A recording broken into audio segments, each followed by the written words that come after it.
Hello, welcome to Blade of Scripture, where we read the Bible daily. Today is June 27th, 2025, and it is 11:52 p.m. Genesis chapter 30. When Rachel saw that she was not bearing Jacob any children, she became jealous of her sister. So she said to Jacob, "Give me children, or I'll die." Jacob became angry with her and said, "Am I in the place of God, who has kept you from having children?"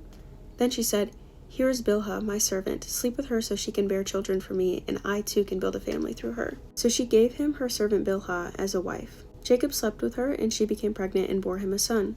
Then Rachel said, "God has vindicated me. He has listened to my plea and given me a son." Because of this, she named him Dan.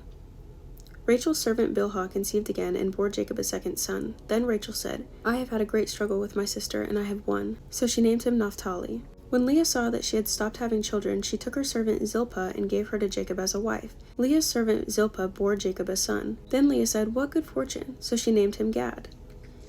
Leah's servant Zilpah bore Jacob a second son, and then Leah said, "How happy I am! The women will call me happy." So she named him Asher.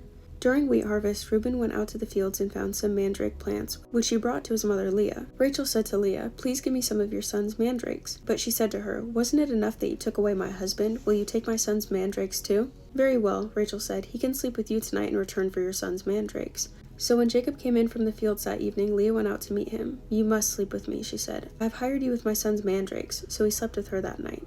God listened to Leah, and she became pregnant and bore Jacob a fifth son. Then Leah said, "God has rewarded me for giving my servant to my husband." So she named him Issachar. Leah conceived again and bore Jacob a sixth son. Then Leah said, "God has presented me with a precious gift. This time my husband will treat me with honor, because I've borne him 6 sons." So she named him Zebulun. Sometime later she gave birth to a daughter and named her Dinah. Then God remembered Rachel. He listened to her and enabled her to conceive. She became pregnant and gave birth to a son and said, "God has taken away my disgrace." She named him Joseph and said, "May the Lord add to me another son." So I have less of a question for you guys today and more of an inquiry. I want to know how you guys feel about this chapter.